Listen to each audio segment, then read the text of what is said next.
Good evening, everyone. Hello and welcome to the meeting of the Rotary E-Club of District 7710 for Tuesday, June 12th, 2018. Thank you for joining us. I'm Eve Marion, and this is my last turn at anchoring our recorded programs as president. Next week, we'll install President-elect Rhonda Pierce and head off to the Rotary International Convention in Toronto, where we'll be presenting a talk with a group of Rotary E-Clubbers. We hope to post the next program from Toronto on our YouTube feed, so stay tuned. And now it's my great pleasure to introduce you to this evening's speaker, Tim Mannix. Born in White Plains, New York, Tim grew up in Plattsburgh and went to Siena College in Loudonville, New York on a singing scholarship. While there, in addition to his Glee Club activities, he played Division I basketball and lacrosse and was active in student government. He also coached freshman basketball and baseball while working on his master's degree. After a 2-year assignment as a lieutenant in the U.S. Army, Tim joined IBM. He spent 22 years in a variety of management and executive positions in sales, HR, quality control, development, and manufacturing. In 1989, he left to start his own consulting company. In 1991, he became a partner in a systems integration company in New Jersey. In 94, started his own sales and management training company in Raleigh. He retired in 2002 and then re-entered the workforce in 2008 as a business development consultant. Tim has been a Rotarian since 1996. With the Cary Rotary Club, he served as secretary, VP, and president. At the district level, he's held a variety of positions, culminating as district governor for District 7710 in 2006 to 2007. Tim served 4 years as assistant Rotary coordinator and responsible for membership in Zone 33. He recently finished a 3-year assignment as the Rotary Foundation chair for District 7710. He and Kathy are both Paul Harris fellows, as are their 3 children. He is a Paul Harris Society charter member, a benefactor, and a major donor to the Rotary Foundation. In April 2013, Tim was awarded the Rotary Foundation Citation for Meritorious Service Award. Tim is also a cantor with his church choir, sings at assisted living facilities in his area, volunteers at a local radio station where he reads to the blind and visually impaired people, and he loves to hit the golf ball as often as possible. In their spare time, Tim and Kathy love to spoil their 5 grandchildren. Thank you so much for being with us tonight, Tim. We're very happy to have you, and can't wait to hear what you have to say about the Rotary Foundation. Well, I can't wait to hear that myself. Let me tell you, we have 2 ways we go about this kind of thing. We can either talk about what you'd like to talk about, or you can listen to what I want to talk about. And I figure you guys would probably rather listen about what you want. When you said you wanted to talk about the foundation, can anybody share with me what are some of the questions you have about the foundation, so I make sure I cover your subject? Not all at once. Don't forget to unmute. I have a question. This is Kevin.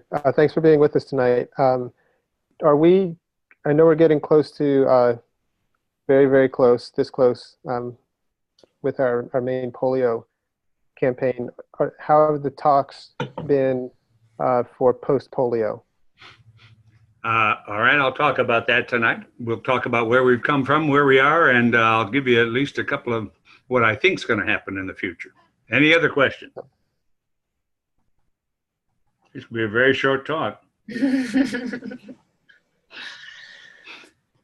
All right, well, let's start. If you see something that pops up on the screen, interrupt me, stop, we'll ask questions, and we'll make this interactive as we go along. Fair enough? Sounds good. Go ahead, Eve.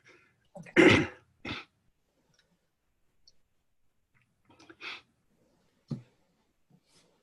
You have the up, Eve? I can't see anything. Oh. Yep, it changed. It should say the Rotary Foundation. It should. I don't know why I'm not getting it. In fact, I do see it, Eve. This is Diana. Okay. Oh. Yep, I see it too. All right, how do I get rid of it? I've got just my big ugly mug up here on the screen. What do I do, Eve? Oh, that's a good question. I thought, yeah, I knew I could screw this up. Minimize. So any help? Can I call a friend? Kevin, what should you do? I'm flummoxed. What if I just click and I disappear? Hold it. I just disappeared. Okay. But I've got a different slide up than you have. Can you go back one? Got it. Yeah, all right. This is what we're going to go talk about. Why do we have a Rotary Foundation?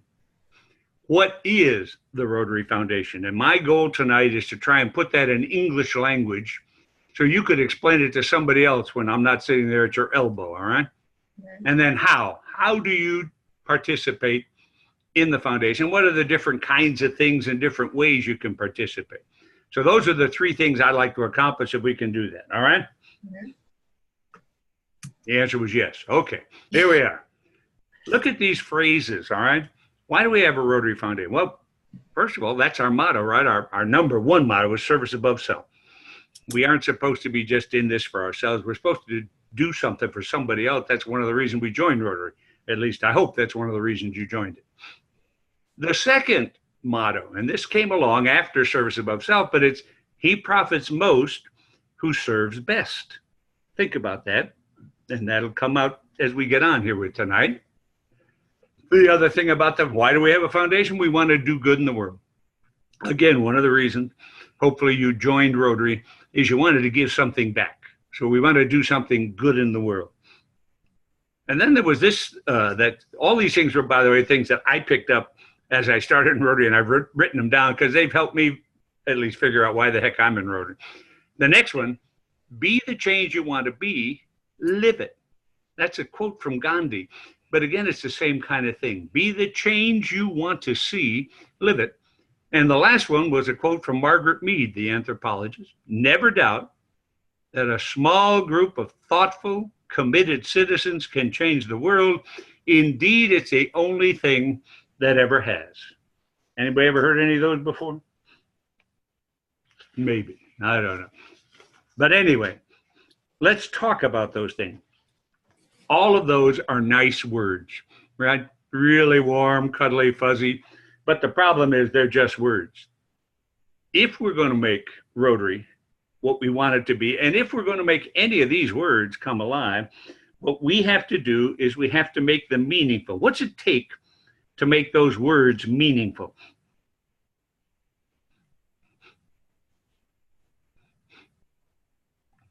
Take a guess. We don't grade you on these answers. Okay. Right off the bat, I'd say some sort of resource. Well, it could be resource, but I'm going to tell you, I can give you all the resources in the world. It won't help you. Somebody else said something? Somebody else said something. Somebody write something in the chat. If you just have words, we aren't going to accomplish a lot. What has to go with the words to make the words real? Action. Action. Action. And that's the key thing with the Rotary Foundation. We can talk all day long and you can hear all these good words. If we don't get some action, nothing's going to go happen. So those are the key thing. Why do we have the foundation? Because we'd like to have all these different things become true. The key is the action that we're going to put in place. Next one, please. And this is something, when I was the foundation chair that I came up, there's a group of priests called the Christopher Fathers, and they had this motto. They said, you know, you go through life, you can curse the darkness or you can light a candle. And if each one of us would light one little candle, what a bright world this would be. And that's kind of what the foundation is all about. You can curse the darkness or you can light a candle. Now think about this. You're standing in a room and it's dark and everybody says, all right, let's do this. And you light your one little candle and you're standing there and you feel kind of silly. But then that person next to you lights their candle. And pretty soon another person lights their candle. And all of a sudden that dark room has become a very bright room, a very warm kind of room. And that's what the foundation is about. By yourself, you can't do a whole lot. But when we get 1.2 million Rotarians working on stuff, we can make a difference. You have to take a good look at yourself. You have to light your candle, just as that Rotarian next to you has to light his or her candle. If we're going to make this happen, That's what it's going to be. And you can't stand around saying, well, I'm just too small, or I'm too poor, or I can't make a difference. No way. You light your candle, and you may be the person that generates the courage in the person next to you to light their candle. And if we keep that going, we will make a difference in this world. So remember the candle as we go through this stuff tonight. Eve. Here's the problem, Mannix's view of the world. I think we have taken the Rotary Foundation and we have kind of made it a mystery wrapped in a riddle. And we've just made it so complex, people don't understand it. That's right. I'm going to give you two things that you're going to have to remember here tonight. And if you remember those two things, you can explain the Rotary Foundation to any human being you come in contact with. Second thing, when someone asks me, what does it mean to be a Rotarian? What's Rotary all about? This is my answer. I have my 3 L. In Rotary, we laugh, we learn, and we leave a legacy. And your group, there shouldn't be a time you get together that you don't have some kind of laughter. You just feel better about it. You're going to learn stuff because that's what we have programs for. You should learn, or you should reinforce what you already knew and you just maybe forgot. And leave a legacy, that's the foundation. The foundation is the tool we use for doing good in the world, and that's the legacy, hopefully, that we're going to leave behind as Rotarians, at least for our time in Rotary. I would tell you, my belief, the Rotary Foundation, without the foundation, Rotary has no reason to exist. Because see, without the foundation, all we are is a bunch of meet, greet, and eat folks who sit down, talk to each other, and get up and leave. We haven't done much of anything. The foundation is the tool that allows us to do good in the world. That's our charity. That's the tool we use to do all those wonderful things. We said before, you remember the words, and we need action. The foundation is the tool that allows us to take action and to do stuff. Only recently, in about the last 4 or 5 years, have we come together and try to and finally realize we can't do everything for everybody. So Rotary has attempted, through the foundation, to focus our efforts on 6 avenues of service. And I'm going to just give you a very quick cut about that, all right? Let me give you, before I jump to it, just let me give you a quick history so you have a history. Does anybody know when Rotary was founded?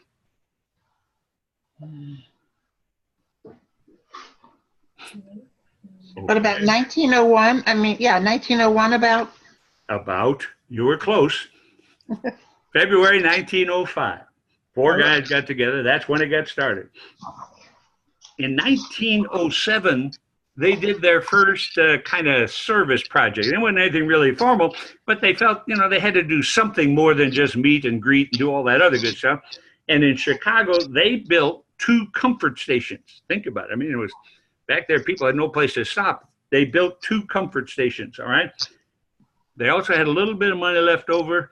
They bought a horse for a preacher who needed the horse to get around and meet his constituents and everything. So that was the first time that Rotary really began to do something beyond just helping themselves. 1917, we had a president called Arch Klump. And at the Atlanta Convention in 1917, he proposed that Rotary should create an endowment that would allow us to begin to start having some money to do good in the world and to help other people and other things. It was the precursor of what today we call the Rotary Foundation. By the way, the very first thing they worked on back then, they supported crippled children. You know, the March of Dimes and everything? Rotary, starting in 1917, began to support crippled children projects and foundations. 1927, Paul Harris died. Paul Harris was the guy that founded Rotary, started the whole thing, all right? He died, and that's when they started, in his name, the Paul Harris Fellowships. That was to help create money for scholarships and the like. So the Paul Harris Fellowship started in 1927 with Rotary. Now, that's a quickie start on history, but I tell you, if you really want to read something and get a sense as to the history of Rotary, I heartily recommend a book. It's called A Century of Service and it's by a gentleman named David Forward. A Century of Service, David Forward. That's been my Bible. That was the best thing I ever read for help me get a sense as to what was Rotary about and what started and happened. And it's very well written and it's easy reading because I don't read anything unless it's easy reading. All right, let's go take a look. 6 avenues of service. Eve? Rotary's dedicated 6 areas of focus to build international relations, improve lives, and create a better world to support our peace efforts and our striving to end polio forever. There are 6 of these. Next, okay. Promoting peace. You guys can read as well as I can, so I'm not going to read it to you, all right? But we want to foster understanding within and across cultures. Does anybody know what the vehicle is we use primarily to attack this area? What? Anybody ever heard of the Peace Center? Oh, yes, we have one here. Yes, you do. Duke UNC. All right. We have an alum on the call tonight too, so we've got a former peace fellow. Well, that's the vehicle that we've started to use. We in District 7710 have taken another step, all right? And what we're attempting to do is we give $25,000 a year every year. We were one of the pioneer districts supporting the peace centers from the day they got started. What we're trying to do is to raise enough money in District 7710 to create an endowment that will pay that $25,000 every year out of the interest so that we won't have to keep taking it out of the other funds we want to use for grants and the like. We had a goal, $150 million. As of the end of last year, we had already collected $146 million. So I believe by the end of this year, we will have met our goal. We'll have put in that $150 million, and hopefully that will be the endowment that allows us to continue to support the Peace Center. Have any of you ever gone to the Peace Center program in April? They hold it in April every year, where you listen to the Peace Center students talk about what they're doing and what they hope to do. Has anybody seen that or ever been to that? Yeah. Good. Pretty good, isn't it? Yes, it is. It really is. If you haven't been there, yeah, put it on your calendar. It'll come up in April. It really is an interesting and a very, very emotional, uplifting kind of thing to see what these young folks are doing. And they aren't quite that young. And you know, I'm an old fart, but they're still, some of them are in their 30s. But it's a fascinating thing. And if you really want to understand what's going on in promoting peace, go listen to that. Next, please. Fighting disease. You read them.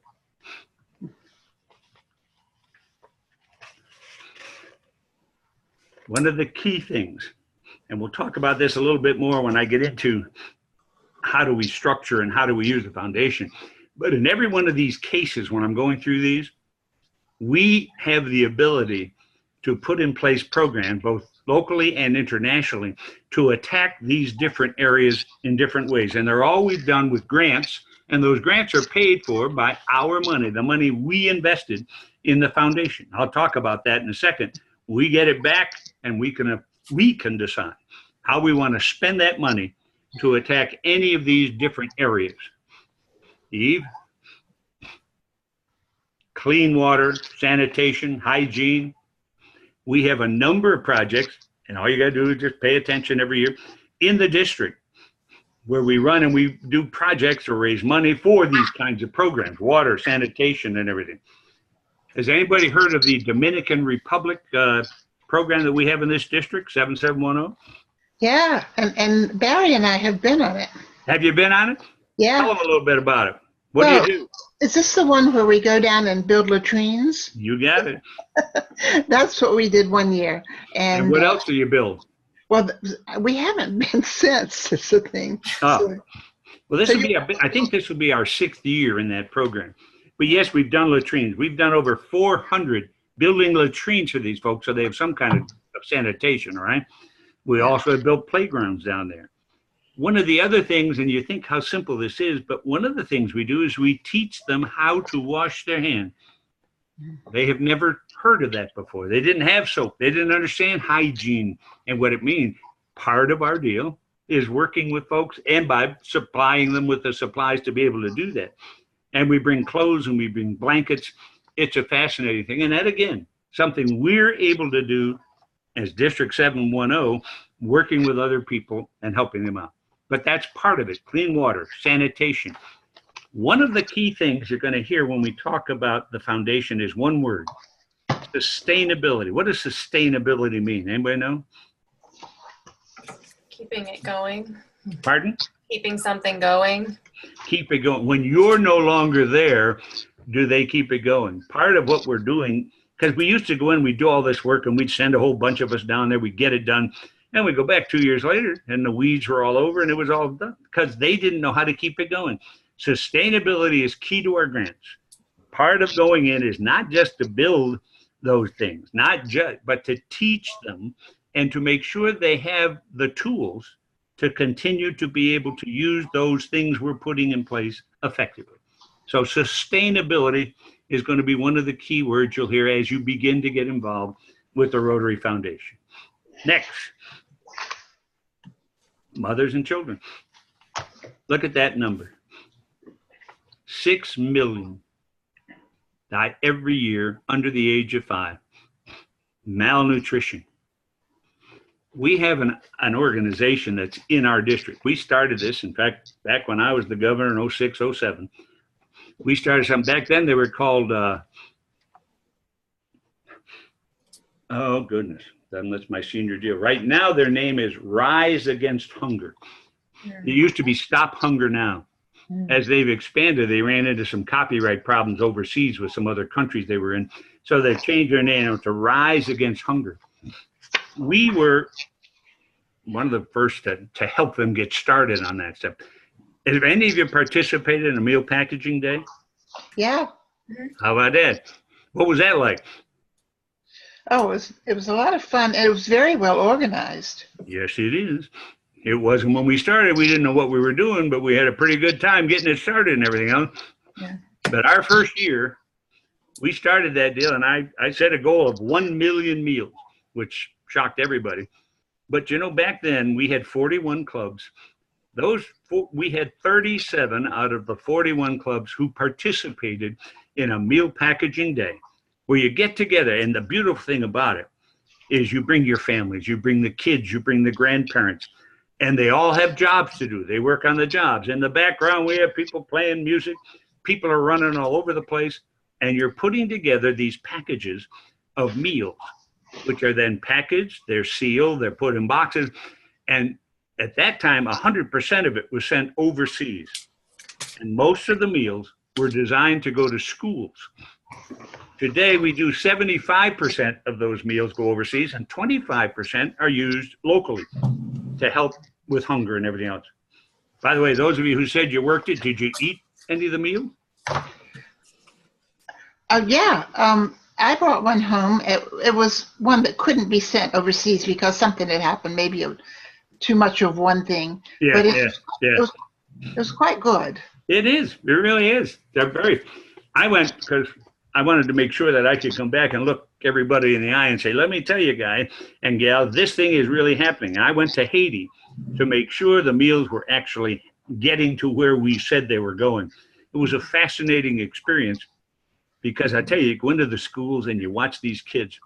First of all, the beautiful thing, we think about it as just food, but parents will send their kids to school because they know they'll get a warm meal. And it will be the only warm meal they'll get that day. Not just will they send their kids, they send their girls. And over there in these countries, the girls don't normally get educated, but they'll send the girls. And the beautiful thing about that, when the girls get educated, all sorts of things begin to have a ripple effect in their economy. All right. 1, they have fewer children.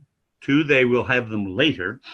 3, the women, the girls are more apt when they go back to their villages to share what they've learned and what they've seen.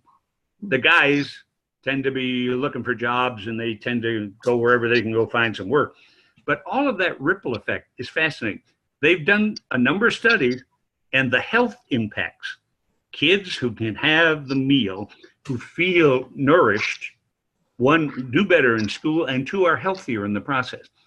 So there's a constant ripple effect in here that comes with that kind of stuff. So we're working through saving mothers, saving children, through malnutrition primarily, but also through health care and adequate sanitation. Next one. Think of that. We are so spoiled in America. But here you have 775 million people over the age of 15 are illiterate. The goal is to continue to work in the community, support education and literacy, and reduce the gender disparity in education. All the things I just talked about before. That's why education is a critical thing. We have to get the education in place, or they're never going to get out of poverty. They're never going to be able to find the answers they need to continue on. And here again, sustainability is critical, because once we come in and you set this stuff up, we have to make sure we have trained them and the people in their countries and their villages to be able to continue that kind of stuff. That's the foundation. That's what we do. And that's how we do service above self. That's how we help other people enhance their lives. So there's a ripple effect in every one of these things that goes beyond what the basic thing was, right? Rather than just a little package of food. That little package does an awful lot of other things. And the last one. We have to help these people in these countries create their local economies. We've got to help and show them how they can take care of themselves and not have to wait for the government or not have to wait for a dole from somebody else. And so we go in and do a number of different projects. There are things to teach them to be independent. One of the first things we did in different villages is we bought sewing machines for the women. And we taught the women how to be able to use the sewing machine. They were able to create clothes for themselves and their families, but then they were able to sell the clothes and create an income for themselves by selling the clothes to other members in their village and other people in nearby villages.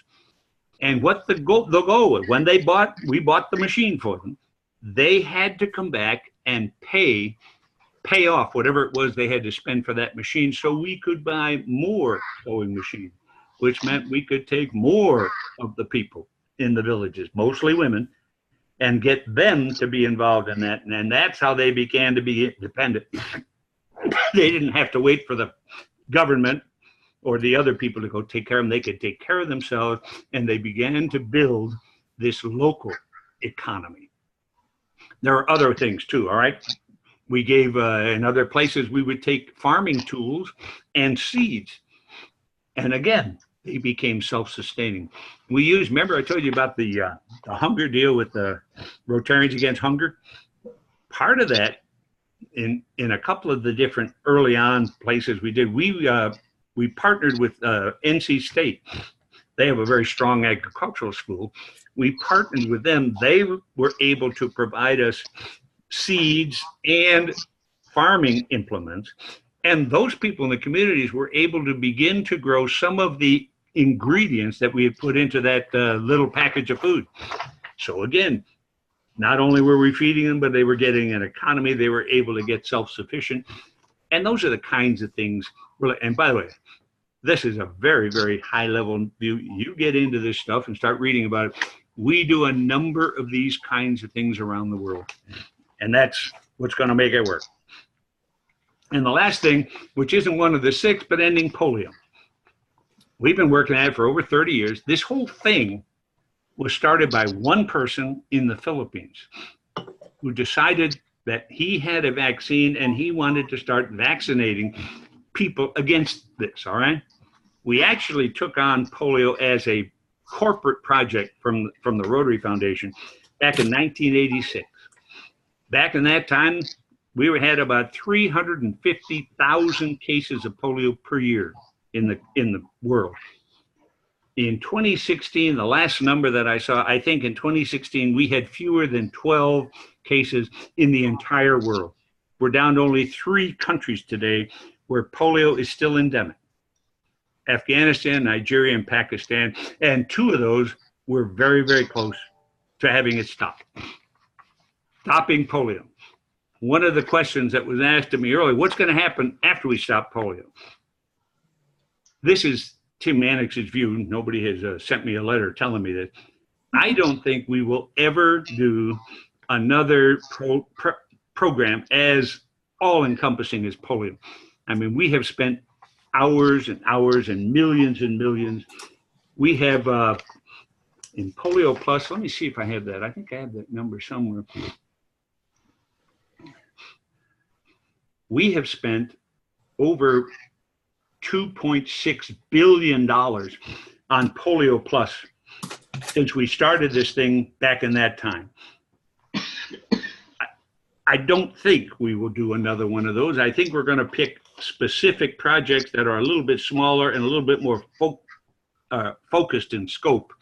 But polio has been an amazing thing, and we have a number of people. Polio would never get it done without us, and it isn't because we spend that much money.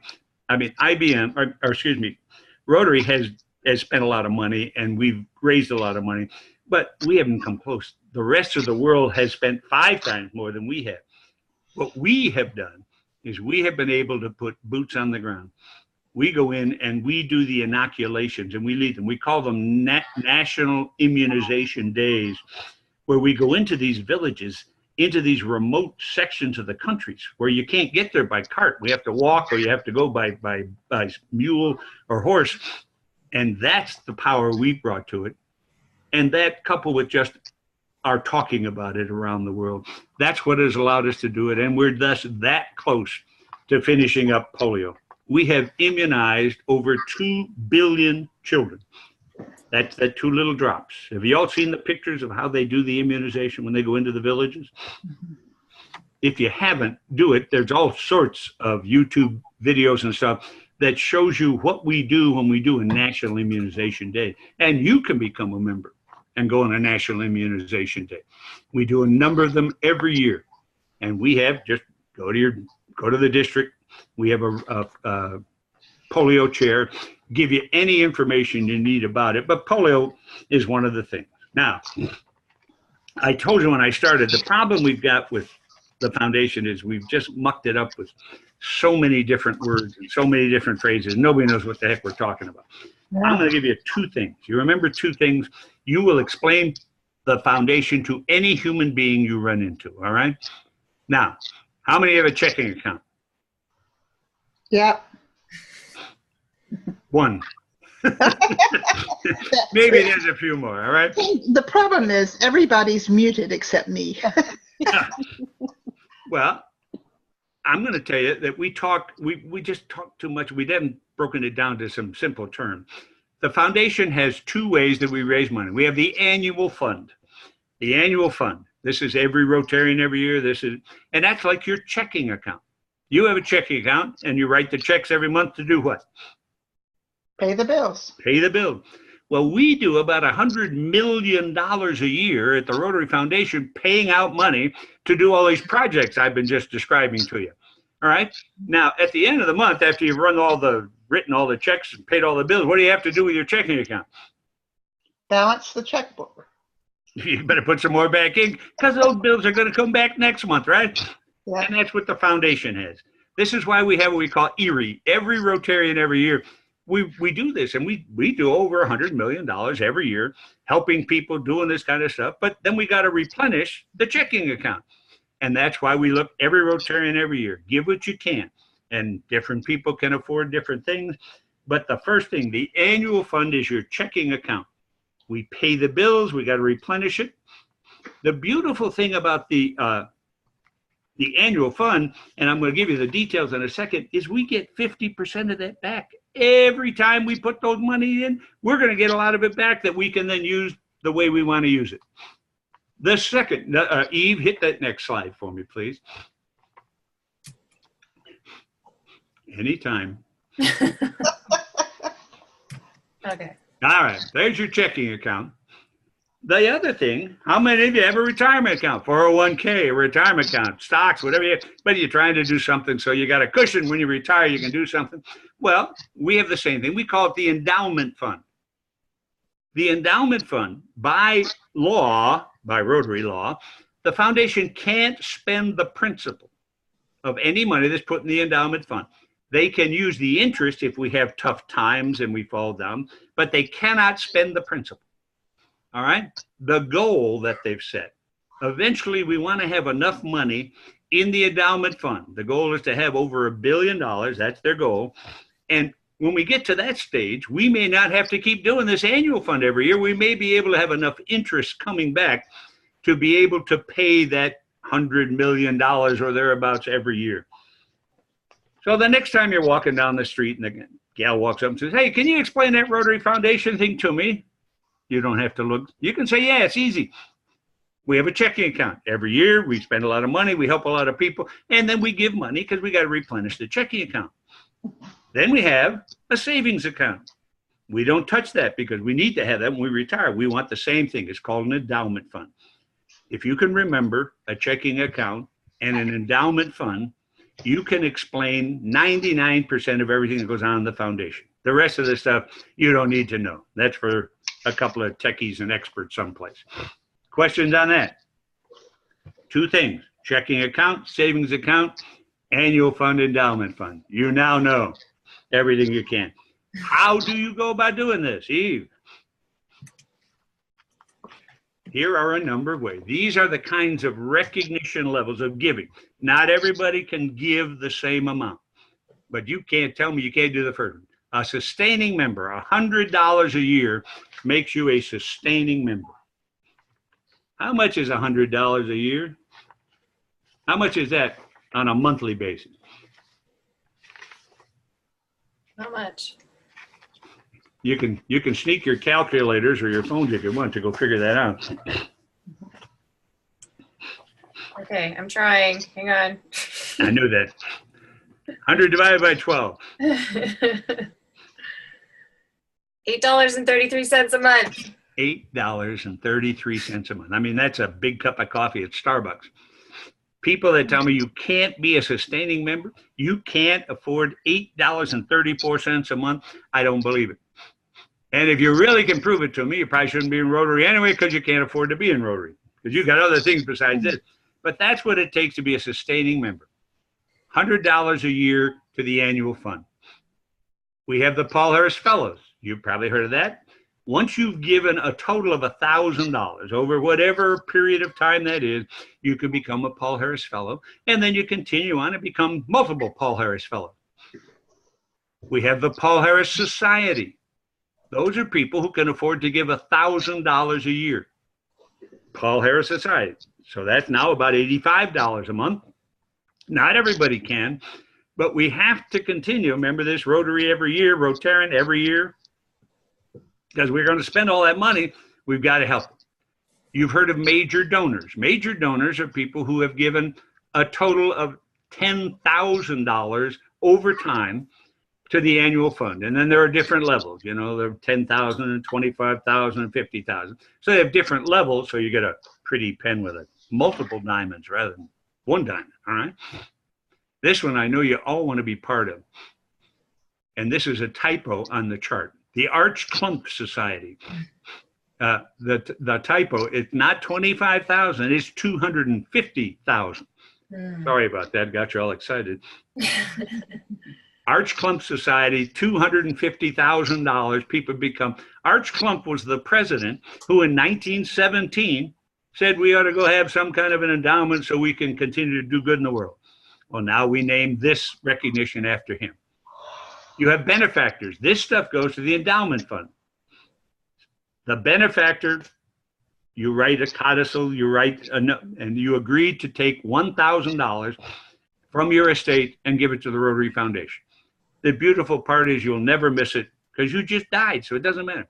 But you've agreed, whenever they come to get you, they're going to take $1,000 out of whatever it is you leave behind and give it to the Rotary Foundation. You now become a benefactor.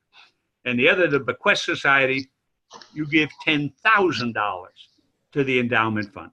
Those are the key kinds of recognition that you get for giving to the foundation. And I'm going to give you something that I created. This is pretty, Eve, Yes. look at this. That's for you visuals in the group. And Eve can probably send you a copy of this or something, I don't know. But this shows you in a picture all the different kinds of recognition that you have. Those are the key recognition factors for whatever you're doing in terms of the Rotary Foundation. Questions on any of that? All right. If you didn't ask the question, I'll answer it anyway. Right now, when we look at sustaining members in District 7710, we have about 1,288 sustaining members. Does anybody know how many Rotarians we have in 7710? No. No. About 1,900. We're creeping up on 2,000. There's an outside chance we might hit 2,000 this year. But generally, between 1,900 and 2,000, 1,288 sustaining members. Now, isn't that a crime? That's that $8.34 we talked about. We have about 4,500 Paul Harris Fellow. So that means we have people who have multiple Paul Harris Fellows, right? Since we already went through that stuff.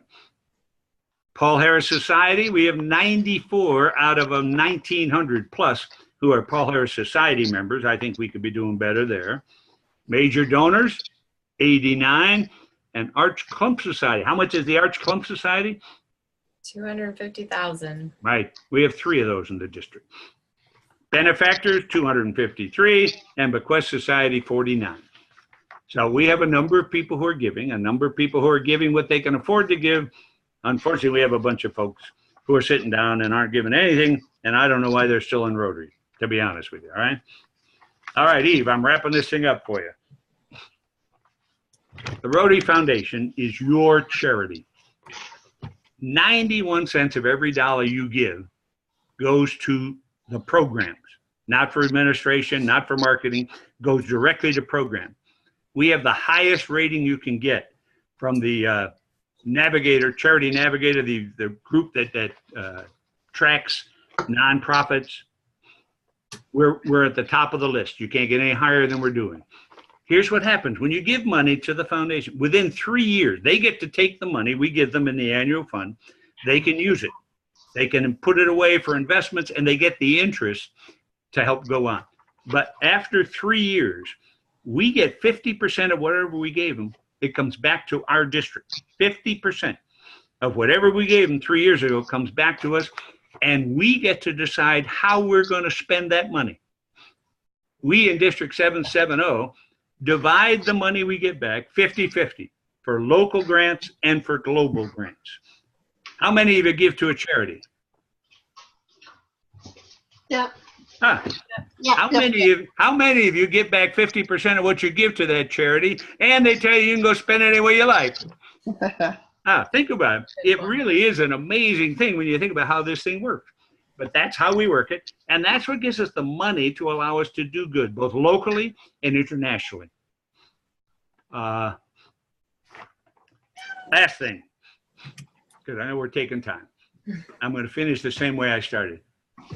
If you want to be a true Rotarian, you got to get infected with the virus of engagement. Don't just sit around and come and eat, or to come here and watch your TV, whenever you're doing this thing with you e-group guys. Get involved. Get involved with being involved. If you haven't been to one of those meal packaging days, go. They run them all year round. Get involved in that kind of stuff. Get involved. You have the global grants. 50% of those are local. We get involved. That's the idea. Get infected with the virus of the engagement. And I know you'll never forget it, but for the 2 of you that probably can't remember, I'll go back to my candle, the Christopher Father. You can curse the darkness, or you can light a candle. And if each one of us would light one little candle, what a bright world there should be. But that's each one of us. You can't point your fingers at anybody else. It's up to you. You got to look in the mirror and see that dude looking back and say, did I light my candle today? Am I doing what I ought to be doing? I say I want to be a Rotarian. Well, those are words. Am I doing the actions necessary to make that happen? You pull that off, and I hope you have as neat a Rotary career as I've had over the last 20 plus years. because I didn't know what the hell Rotary was all about when they grabbed me to get involved. And it's been a great, great experience and been able to, an opportunity to give back I couldn't possibly have done individually. Eve, I don't know. I think I've probably taken more time than you wanted. If anybody had a question, I'll be happy to answer. If not, I wish you guys best of luck. Eve, where are you going? I think we have time for one quick question, if anyone has a question. Got to be very quick on that. Yeah. If not, then I may pass along your contact information, Tim, if that's okay. So, Sure. And let me just change slides for a second here. And Oh, there you are. another screen share. And yeah, I'm gonna finally get the hang of this at the end of the year. So, so Tim, this is That's the trouble. After you're president, you finally figured out what president meant by that. It's the presentation part of president. Right. Every time. So this is our virtual certificate of appreciation. Since we're all virtual, we're all logging in remotely. So this is, we just tell you to take a quick mental snapshot of this because it's fleeting, but we want to recognize your commitment to the presentation tonight. We thank you so much for being here. Well, I appreciate it. And I hope you folks really take the foundation to heart because it's the only reason we're in existence. Definitely. Thank you. And all right. Good night, everybody. I'll second that. And we usually close with the four-way test. Okay. So let's change slides and have the four-way test. Tim, do you want to lead us in the four-way test to close out tonight? We can try. Is it the truth? Is Is it fair to all concerned? Will it build goodwill? Will it build goodwill and better friendship? And will it be beneficial to all concerned? Great. Not a bad way to live your life. True, true. Thank you. Thanks so much. All right. Yeah. Bye-bye. Thank you. Okay, thanks. Thanks. Good night, everyone.